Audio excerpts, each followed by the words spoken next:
Hey there, welcome back. Thanks for joining me. Today's a day of decadence. Decadence, my friend. Do you remember, I have told you about this several times, hot cinnamon tea. I found, what is it called? Harney & Sons? Harney & Sons has a hot cinnamon tea. You can get it herbal, you can get it caffeinated, whichever way you want.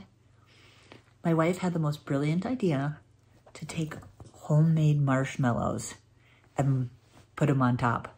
Oh my. Oh, it's such a good tea by itself. It smells so good. And it's kind of like, it has a slightly sweet mouth feel all by itself. And that's apparently because of the type of leaves that they use. So I highly recommend, if you want to create a little decadent treat for yourself, that you get Harney & Sons cinnamon tea and throw some marshmallows on it. I picked mine up from Amy's Candy, which is a little candy shop right around the corner from my house. If you don't have a candy shop for someone to make you marshmallows, just grab yourself some fluff. I'm sure it is just as lovely. Today is a day of decadence because, wow, this week went so fast. It is, today is a day that, oh, I am celebrating that we made it thus far. Yes. My friend Laura just left us because this week was my wife's surgery. She had her foot surgery. So she had fractured her foot, didn't realize it, went to the doctor, and of course they misdiagnosed it, right? So she's been walking around on a broken foot for, I don't know, I feel like 6 months. And the only reason that she knows that something was wrong, or she knew something was wrong, was because we have been flying back and forth from Jackson to Chicago, right? Once a month I go to Chicago, I pick up my medication, and then we come back to Jackson. And we're trying to extend our life here, right? Well, those flights, her foot started to swell. So yay, she discovers she has a fracture. And so this week they cut it off and did all the yowza bone. That gets me. Anyways, this is the week. So thank goodness our friend Laura came and took care of us. Oh my gosh. You know Laura, you've met her several times. I think the last time, maybe over the holidays, or it was our car trip last fall, but Laura is a near and dear friend. Oh gosh, been probably like about 20 years, I think, that we've been friends with her, which is really amazing. It's one of the things this week that my wife and I have been chatting about, because as you can imagine, since she had foot surgery and I have a bum leg and a rib that just refuses to heal, keeping me immobile too. We both are here spending a lot of time together, which is actually quite lovely. We've been having fun doing these like, especially since Laura was here, you know, doing these like walks down memory lane, trying to figure out what has been our musical journey for the last 23 years, because we've been together for 23 years. And the thing is, my wife and I actually don't enjoy the same music. We have very, very different tastes in music. But when we come together on, I would say dance music, techno music, but mountain music for sure.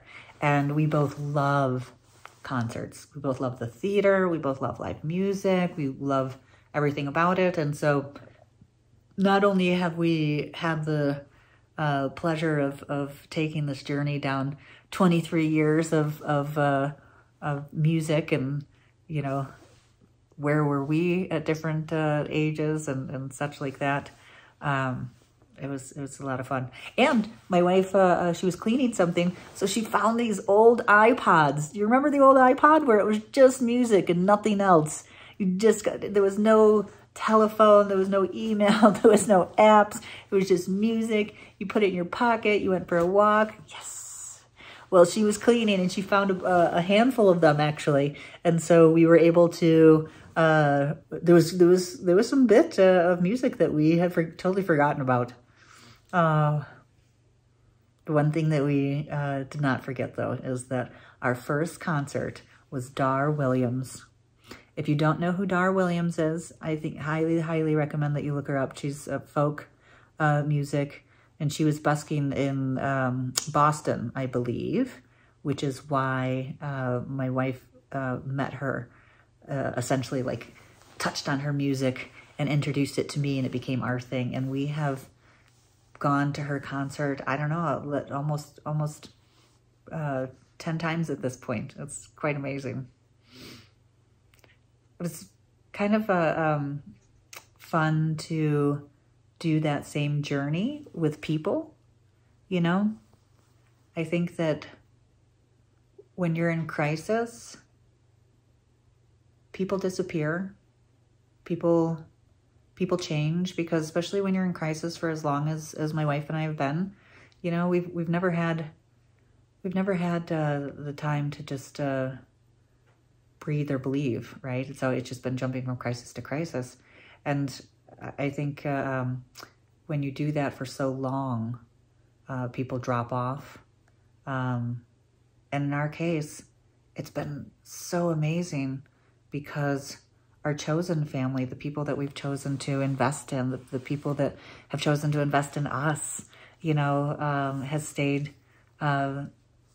quite lovely and abundant, and we are surrounded by people that still to this day want to help us out, right? Like Laura picking up and coming out and hanging with us and watching old movies and chitter-chatting.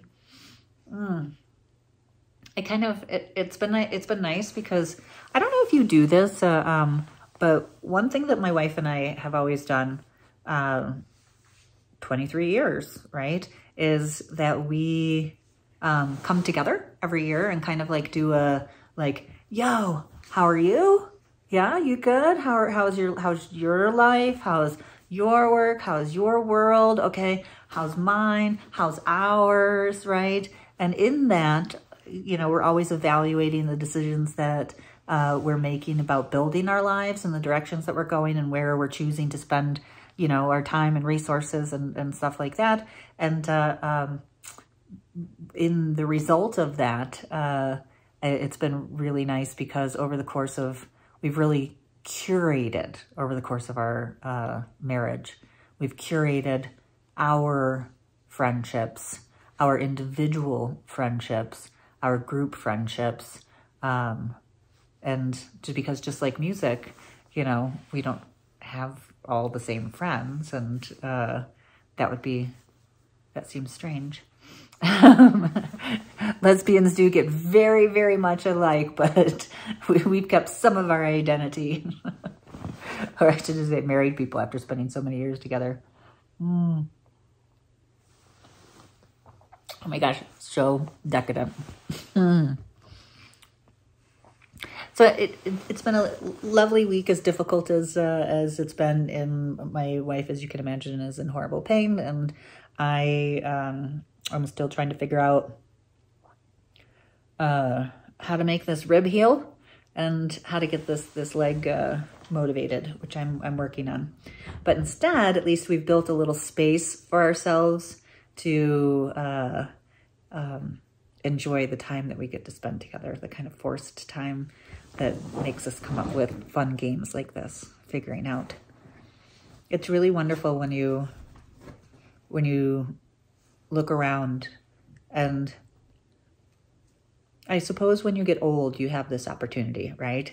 You start looking at your mortality, and you're able to look at what is of value to you and what you've built and what you've done. And you know, I hate the gifts of cancer. Take your fucking gifts and your cancer and go home. But one of the nice things about the opportunity, if you take it knowing that you are dying very shortly, is to look at and examine and appreciate your life. And it's been a lot of fun, the ways that we've been doing it this week. Oh, well, the rest of my decadent day is bubble baths. Yesterday I had a massage, getting prepared for my decadent day. Laura left, and so we're just going to sit around and drink cinnamon marshmallow tea and continue our journey. All right. Well, thank you so much for coming to hang out with me. As always, very much appreciated. I will be here next Sunday. I'm trying to think if there's anything of note to share about this week, but I think it's just going to be another fun journey. Okay, we'll talk to you soon. Bye-bye.